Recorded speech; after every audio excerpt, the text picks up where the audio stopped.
Welcome to another episode of The Brand Called You, a video and podcast show that brings you leadership lessons, knowledge, experience, and wisdom from hundreds of successful individuals from around the world. Today, I'm honored and privileged to welcome a very accomplished entrepreneur from the UK, a member of the House of Lords, and a fellow YPR, Karan Bilimoria, Lord Karan Bilimoria. Karan, welcome to the show. Thank you, Ashish. Lord Bilimoria is the chairman of Cobra Beer Partnership, a JV with Molson Coors.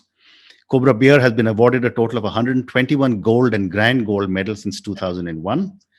Lord Bilimoria of Chelsea in 2006 was the first ever Zoroastrian Parsi to sit in the House of Lords.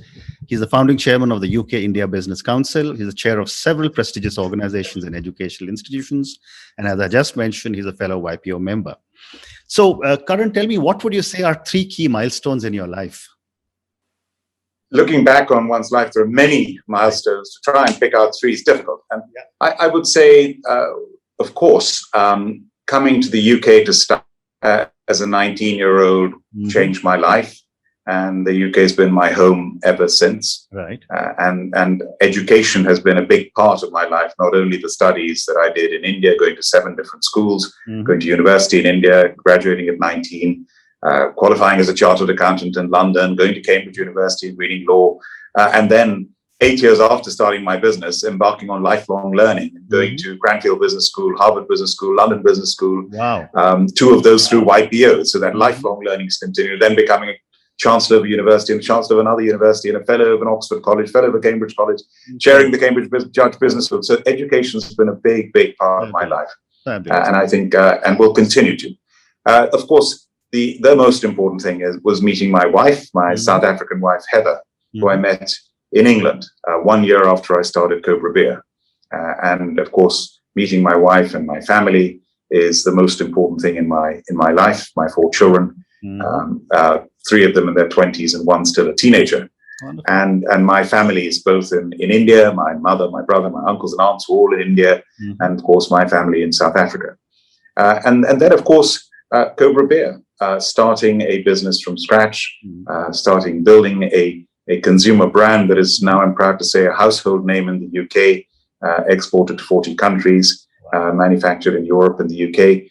And to have created a business from scratch has also been a very important part of my life. So those are 3 things. And of course, then the other big development was joining the House of Lords. So, and the parliamentary career that I've had for the last 15 years. Amazing. What an amazing story you have.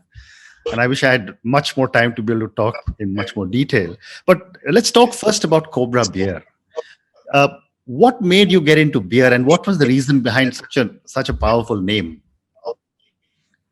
I always wanted to start my own business. I didn't think I'd do it as quickly as I did, but I came up with the idea when I was a student at Cambridge, from visiting lots of Indian restaurants, from going to pubs. English friends introduced me to English ale. And I found fizzy lager beers very difficult to drink on their own. I found them impossible to drink with food. It was very bloating. I loved ale in a pub, but I could not drink ale with food because it was too bitter and too heavy. And that's when I came up with the idea of my own beer that would have the refreshment of a lager and the smoothness of an ale combined. That would be easy to drink and balanced, but would also have a globally appealing taste and would accompany all food, including Indian food. And to this day, our slogan is brewed smooth for all food. And now we accompany not just curry, but Lebanese, Turkish, Chinese, Thai, gastropub, British food, or food from all around the world. And the name Cobra, we could have chosen any name, and it's turned out to be a wonderful name. It's our most valuable asset, the Cobra brand. And it's short, sharp, it's punchy. It takes you to India without doing it in an obvious way. It feels contemporary, and yet it also feels as if it's been around for centuries. So it's worked very well as a name. Fantastic. So, the building a brand in the alcohol world is a very challenging task. And I've spent a long time in cigarettes in India Tobacco. So I know how tough it is. And yet you built this brand. Tell me, what goes into building a successful alcohol brand or a beer brand? Any brand that you start from scratch, you will invariably be going against the odds. You will be up against giants. I mean, beer is one of the oldest industries. It's millennia old. Many of the famous beer brands are centuries old. And when we started Cobra, brewed in Bangalore and imported into the UK, the Indian restaurants were already stocking Carlsberg, one of the biggest beer brands in the world. They were stocking Kingfisher, the biggest beer brand in India. So they don't need you. They don't need another brand. So you've got to have a product that is genuinely different and better. And that is the benefit to the customer you're selling to and a benefit to the consumer itself. And if you do that and you've got a product that people love, then they're going to buy more of it. And your customer is going to make more profit and your consumer is going to be happier. And we've created a product that people genuinely love and are loyal to. When I formed my joint venture with Molson Coors, which is now nearly 12 years old, one of the largest brewers in the world, headquartered in Chicago in America, when we formed it, they said, we have 6 criteria for what is an extraordinary brand. And we believe you have an extraordinary brand. And they said an extraordinary brand is built on an undeniable brand truth. It never compromises on its principles. It has a recognizable and iconic look. It produces a consistent and reliable experience. It creates loyal brand champions, and it produces extraordinary profits. So to be an extraordinary brand, you've got to fulfill those 6 criteria. And Cobra, I think, I'm proud to say, does. Amazing. So, when I was talking to some friends and telling them I'm going to be interviewing you, they all love the beer when they're in the UK.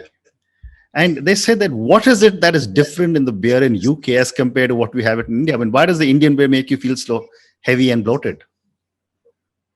The recipe for Cobra is a very complex recipe. We've had a movement in craft beers globally recently over the last decade or so.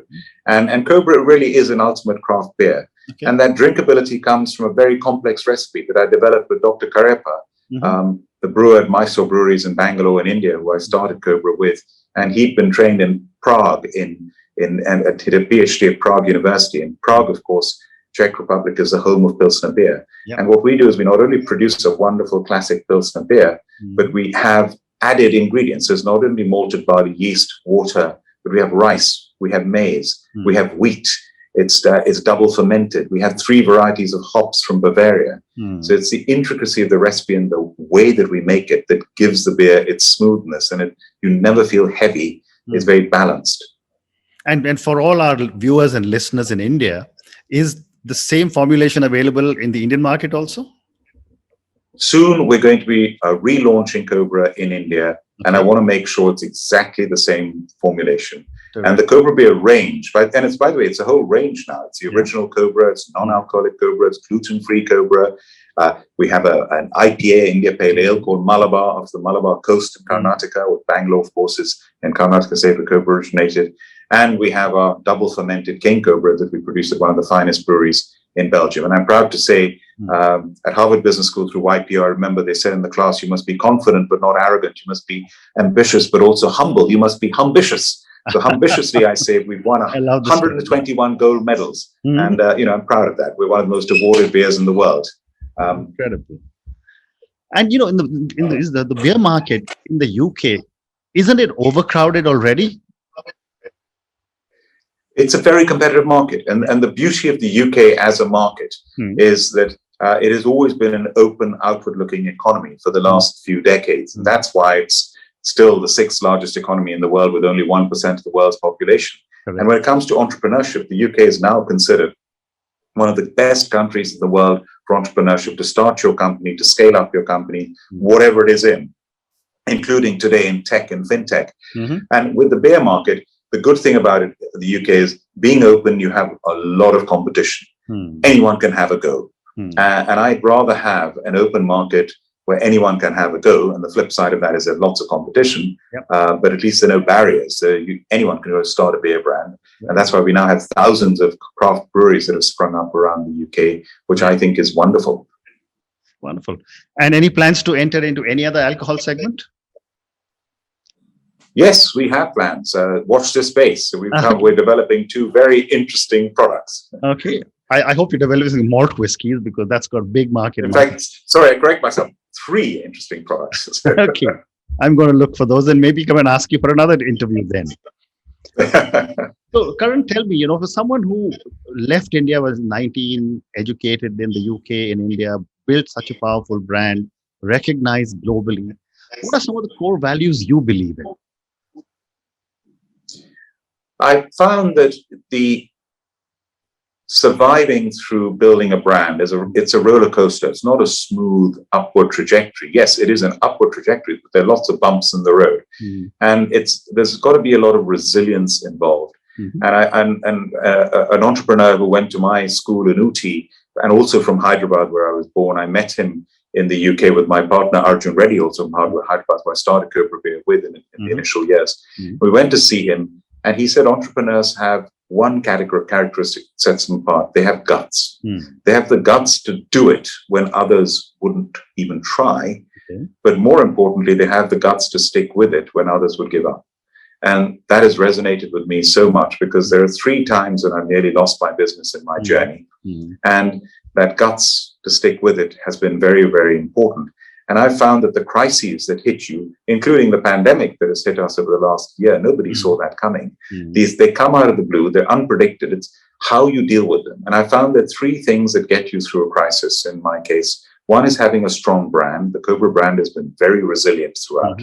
Secondly is having a loyal team, and a strong and loyal team. And also family support, if you have a family. So my wife has stood by me throughout all the ups and downs of the business over all these years. And without her support, I wouldn't be talking to you now. And the third thing is integrity. It is better to fail doing the right thing than to succeed doing the wrong thing, and always playing with a straight bat and always practicing integrity. Very well said. Very well said. My next question to you is that, you run such large businesses. What would you say is your leadership style? I've been very lucky to have been able to observe leadership at close quarters, because my late father, General Lord Bilimoria, was commissioned into the Gurkhas, into the 5th Gurkha, the 2nd 5th Gurkha Rifles Frontier Force. And that was a battalion that had been awarded 3 Victoria Crosses in the Second World War. And I was lucky to have been brought up from childhood. 2 of those who survived, one was posthumous. And to see that leadership at close quarters, including when my father commanded his battalion, and then as he progressed through his career, commanding a brigade and a division and a corps, and eventually being Commander-in-Chief of the Central Indian Army, commanding 350,000 troops. And my father was a great leader, and I learned a lot from his leadership style. And he was an inspiring, motivational leader. And his mantra was, there's no point having an efficient team. You've got to have a happy and an efficient team. And I also believe very much in the concept of service leadership. If I paraphrase the motto of the Indian Military Academy, which my father graduated from, it's the honor and safety and welfare of your country comes first, always and every time. The safety and welfare of your troops comes second, always and every time. And your own safety and welfare comes last, always and every time. And similarly at Sandhurst, which is a British military academy, their motto is serve to lead. So a true leader is a service leader. Fantastic. So one more question about you and the business, and I'm going to talk to you about millennials. Our world today is going to be run by millennials and Gen Zs, and I think you said your children are also in the Gen Z category. The millennials and Gen Zs, according to some people, are fickle. How do you stay ahead with Cobra to meet their aspirations? The wonderful thing about Cobra as a brand, from the time I started, which is now 3 decades ago, we've had a wonderful loyal following, particularly from young people. And that's throughout the 3 decades. So even my children's contemporaries love Cobra. So it has this feeling and aura about it as a brand that has almost developed a cult feeling. And I think that you've got to be true to yourself. And this concept of trust. Frances Fry, one of my professors from Harvard Business School, she gave a lecture during the pandemic on trust. And she said to engender trust, and that's whether you're as an entrepreneur, a leader, or as a brand, or even as a country, are you authentic? That's the first point of the triangle. Is it the real you? The second point of it is, do you have the logic? Do you have the capability to deliver what you're promising, you're saying you're going to do? And the third is empathy. Are you in it for yourself? Or are you in it for them? So if you have authenticity, logic, and empathy, you can get trust. And I think that's the really important thing, is to get that trust. And then you can build brands. Now, where young people are concerned, if you ask them today, name the things that are important to you, there are 2 things that stand out.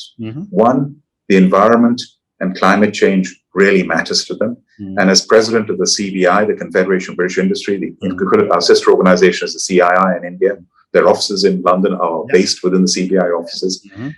We are hosting, along with Britain, the G7, where India is also participating. It'll be the D10, India, South Korea, and Australia joining the G7. And in November, we're hosting the UN COP26 climate change conference. So climate change is very important to young people. The second thing that's very important to young people is diversity and inclusion. Correct. And I'm the first Indian origin ethnic minority president of the CBI in its 60-year history. And I've just launched a campaign to promote ethnic minority diversity and participation across all business in the UK called Change the Race Ratio.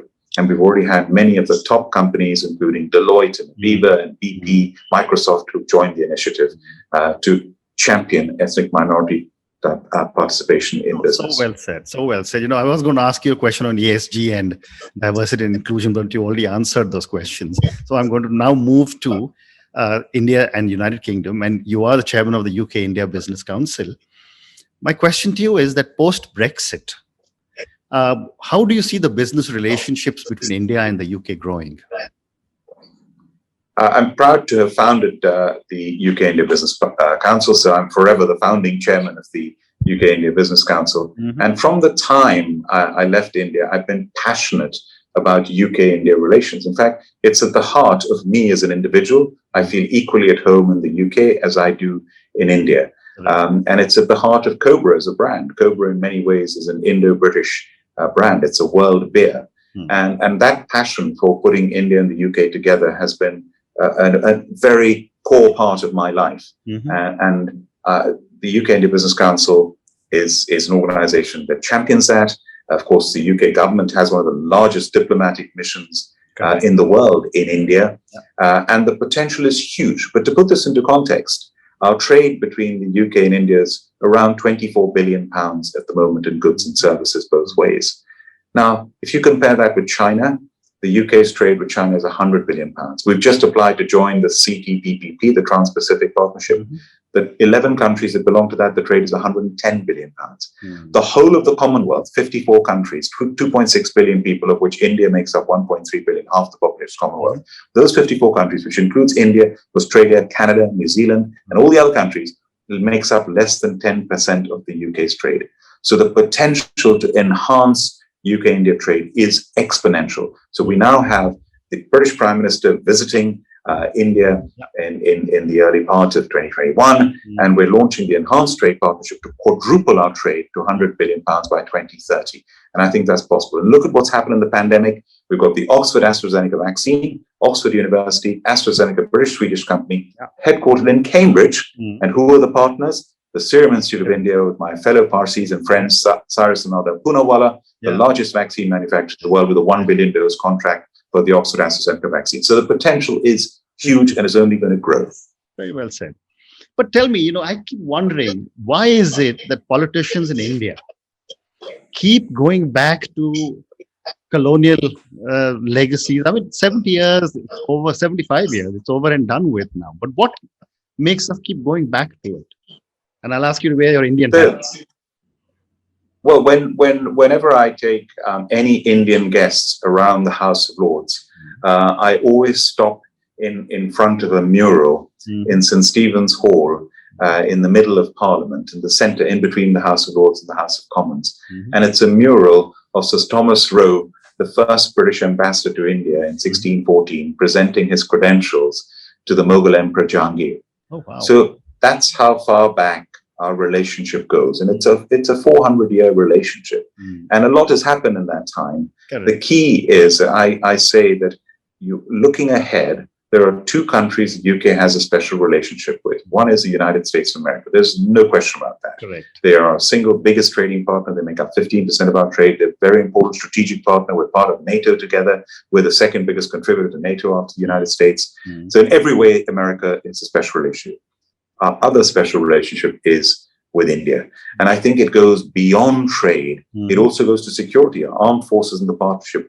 But the most important thing is the living bridge that exists between the UK and India, the 1.5 million Indians who are people of Indian origin who live in the UK, who are now reaching the very top in every field. No better example than our Chancellor of the Exchequer, Rishi Sunak, our Home Secretary, Preeti Patel, Alok Sharma, the Minister in charge of COP26, the UN Climate Change Conference, cabinet minister. That's just on the cabinet table. Yeah. And there are more.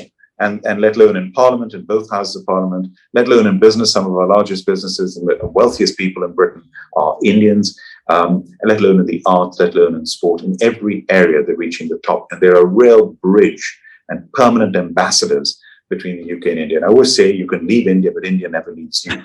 You're right. Very well said. So I'm going to now move to the last segment of our conversation, which are some questions for you personally now.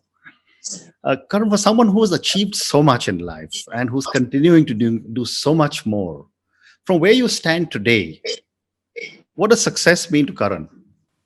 I always feel that success is not a destination. It's a journey. Mm-hmm. And it's very relative. Mm. And yes, I look back and I feel I've been so lucky to have been given the opportunities to be able to achieve some of the things that I have. Mm-hmm. But in many, many ways, I feel I've just started. I've got so much more still to do. Absolutely. And as long as one has that attitude that there's so much more to do, and as long as you always stay curious, as long as you always stay thirsty to learn and to continue learning more and more and more. And every time I go to the House of Lords, I learn. Every time I take part in an event, I learn. I'm learning talking to you right now. And one of my favorite sayings of Mahatma Gandhi, which my younger son told me when he was 17 years old, Mm-hmm. was live as if you're going to die tomorrow. Mm-hmm. Learn as if you're going to live forever. Wow. And that concept of lifelong learning is real. And I think is absolutely wonderful. And the concept of the growth mindset is real. As long as you continue to want to learn and have that yearning to learn, it never stops. Fantastic. A follow-up question to success is that who or what inspires you to keep on doing so much more every day? There are lots of things that inspire me. I mean, there are people who've inspired me. I spoke about my father, who has always inspired me and always will. My great-grandfather, my maternal great-grandfather, D.D. Italia, was an entrepreneur from Hyderabad, and he built a very successful business. But he was a family man. He looked after his family very, very well. He was a philanthropist. He did huge amounts for the community, for not just the Parsi community, for the whole of the community, wherever he lived, whether it was in Hyderabad or Bangalore or Madras and in the districts. And he was a public servant. He was a member of the Rajya Sabha. And so now 4 generations later, I'm trying to do what he did in India in the UK and follow in his footsteps. So he's inspired me. And also I feel there is so much to be done to help people. And that, again, that there is no end to it. So we started the Cobra Foundation, and we've now supported so many different charities, many of the major charities in the UK. For example, we have a water product called the Cobra Foundation Blue Water, which we sell in hundreds of restaurants. And we've raised hundreds of thousands of pounds because 100% of our profit from that water, it's one of the best mineral waters in the UK. So it's the one served in Parliament, for example, and top Michelin-starred restaurants. And the secret is that 100% of our profits, we donate to WaterAid for clean water and sanitation, saving lives in South Asia. Incredible. And it's that sort of thing that I think one needs to continue doing. And I wish I could do more of it. Amazing. So I have time for 2 more questions for you. My next question is on failure. And I've often said, and I have a new book that was released 3 days ago, South Asian parents don't teach children that it's okay to fail. We're always told first in class, head of the line, etc. And that manifests itself in our behavior patterns, yet we fail. My question to you is, what have been some of your learnings from some of your mistakes? One of my favorite sayings is good judgment comes from experience, and experience comes from bad judgment. So there is no shortcut to making the mistakes and learning from those mistakes. Okay. And I've made so many mistakes. If I look back on it, there are so many mistakes that I've made. And really, the key is, can you learn from them? Can you actually bounce back stronger from them? And that's why during this pandemic, we have this term, which has become quite cliched, is how can we build back better? And it's real. How can you, while you're still trying to survive, also have a long-term view to make things better in the long term? So, for example, in the CBI, we're about to launch the economic vision for the United Kingdom for the next 10 years, for 2030.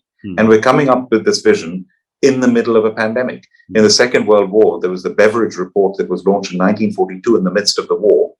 After the war in 1945, it was implemented, and that is what created the National Health Service and the welfare state that changed the history of the United Kingdom. So I think it's very important that even in the toughest of times, to look forward and have that long-term view and that foresight to make things better in the long term. Terrific. And my last question now to you, and this is for the thousands of people who will listen to all your words of wisdom. What would your advice be to a young entrepreneur who's starting off on her or his journey in the startup world? I would urge all young people to think of entrepreneurship as a career. One of the most important characteristics of an entrepreneur is the ability to be creative. And I would urge our children from a very young age to realize that every one of us has the potential to be creative. And it is that ability to be creative and innovative that is so key to success in life and to being an entrepreneur. One of the best pieces of advice that my father gave me was, whatever you're asked to do when I started work for the first time, he said, do that task and do that job that you're asked to do, but always do that little bit extra that you were not asked to do. And what he was saying is, always take initiative, always be innovative, always be creative, and always go the extra mile. And our motto at Cobra Beer is, which I took from my great-grandfather, and his motto, which is on my coat of arms in the House of Lords, is to aspire and achieve. And I've extended that to aspire and achieve against all odds with integrity. And that's almost the definition of entrepreneurship. You start off with an idea, you want to get somewhere with the idea, you've got little or no means, and you go out there and you have all the odds stacked against you, and you make it happen. And you make it happen the right way with integrity. And then the sky's the limit. Fantastic. Lord Bilimoria, thank you so much. It has been such a pleasure speaking to you. I've loved listening to every bit of your journey. I'm taking home one very amazing word, which is ambitious. And I think a lot of our listeners must understand you've got to be humble and be ambitious like you are. I wish you lots of success, and I look forward to hopefully catching up with you whenever you're in India. Ashutosh, thank you very much. It's been an absolute pleasure. Thank you so much. Thank you.